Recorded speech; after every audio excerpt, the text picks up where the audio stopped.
As long as he can't get you on the ground, right? But I cannot fight with him in MMA because he knows how to fight in MMA. But in boxing, Does he fight for you? it's like how can you fight a shark in the ocean? But if you fight the shark in the dry land, you're.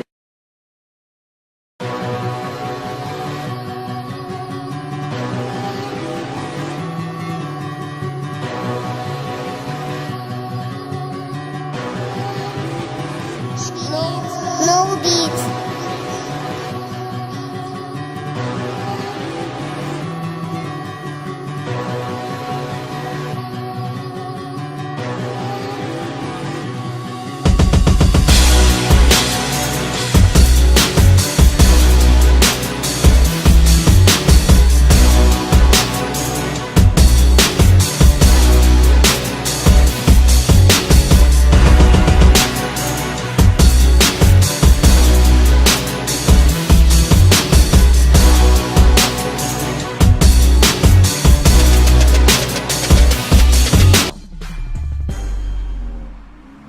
Round one is in the books for McGregor. No, he doesn't really believe those things. You have to understand the psychology. This is the first time ever Floyd has been in a spot where he wasn't favored to beat a guy. Everybody is expecting Floyd to go out and not only dominate this fight, but get him out of there in 1 or 2 rounds. Floyd is starting to feel that. It's an unusual spot for him where he's looking and going, hey guys, I appreciate that you all have faith in me, but you've got a little bit too much. How about we go out there and 2 men go out and have a contest? These are the intangibles, because what Teddy and I are watching right now is an amateur boxer getting ready to take on the best of all time. But the intangibles do matter.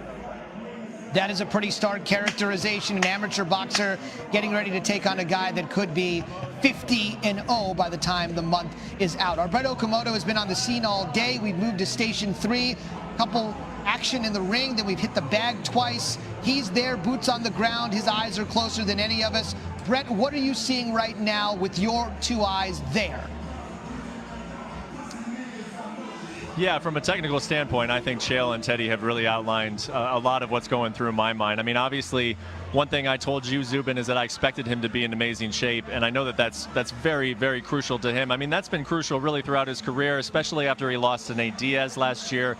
He felt that he was very inefficient with his energy, is what he said. That fight was at 170 pounds when it was supposed to be at 155 pounds. So just looking at him physically, and this has not surprised me at all. I knew all along that Conor McGregor would do everything in his power to get as prepared as is humanly possible to face Floyd Mayweather. But everything that you're hearing from the 2 experts there about the technique, I would have to agree with.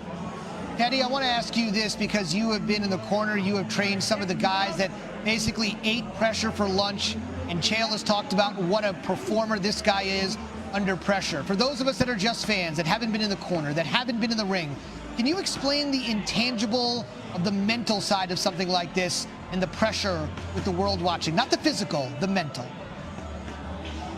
There's a mental part, and he's right on the button talking about the mental part. My UFC counterpart there. 75% of the game, all right? There it is. 75% of my business, my sport, is the mental part. And McGregor has been in that realm.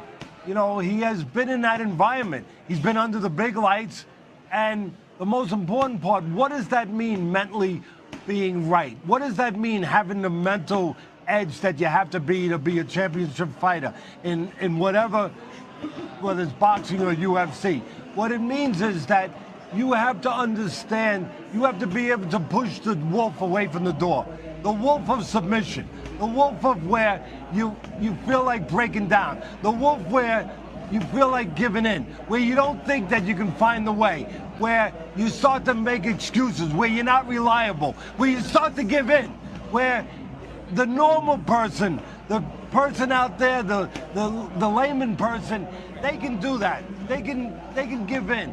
They can still go to work the next day. They give in. They say they're sick. And the next day they can still show up at work, and it might not hurt their career. But in the boxing ring, you cannot do that. That's called the chase. My money in a briefcase the way I like my money. I only accept money in briefcases.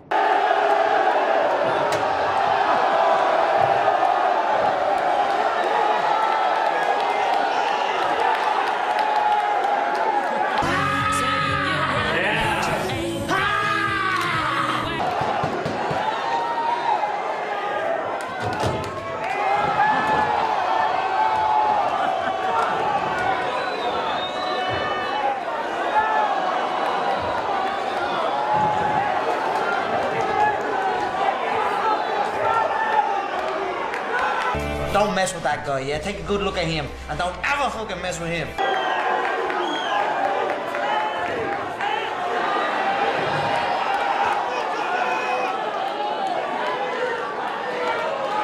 I wonder how much a chair would have cost me.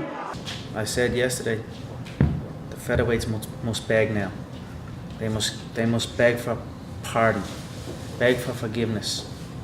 If that's the case, if they apologize and beg, I'll leave the division. I won't terrorize them anymore. They can have their division back. They can go back to being on the prelims. 2015 was my year. 2016 is also my year. Every year is my fucking year. When you fought Chad, he rearranged your face. You haven't looked right since. After that 5-round Mendes fight, which arguably could have went to him, you look like you've had a stroke. The left side of your face is drooping. I'm worried about you. Honestly, I'm worried. I love you. I love you like my bitch. Who gives a fuck? The Irish are back. We've taken back control of New York City. I run New York City. I'm a fucking pimp. Rocking Gucci mink. And without me, this whole fucking ship sink. Scared stiffless. He's scared. He's scared stiff right now, so I don't want to scare him no more. I feel like I'm understanding this game a lot more. I don't care what country, what city, what kingdom you are in. I'll find you and make you kiss my feet. I want an apology for saying my wife and kids. Suck these big Irish balls. Da da da da da. It's the motherfucking DOWG. I'm gonna give you a chance to apologize. You apologize to me. These big Irish balls are...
Partners were actually telling us when he was dropped back to the home that he was stumbling out of the car after the 12-rounder. What's your response to the way he says you've been treating your sparring partners as far as the house they're staying at? I think it's ridiculous. I mean, we have multiple houses over here. He can say, look, he can say what he wants. The guy is a mouthpiece. I don't know what else to say. He came in, he got his ass whooped, he got his ego badly dented, and that's it. I mean, we sent the footage of the knockdown. We sent the footage over, and I don't think they are refusing to show it. So he was flattened. What can I say? He got his ass whooped. But I like the guy. He's all right though. He's kind of like a lovable mouthpiece. Do you know what I mean? But he's all right.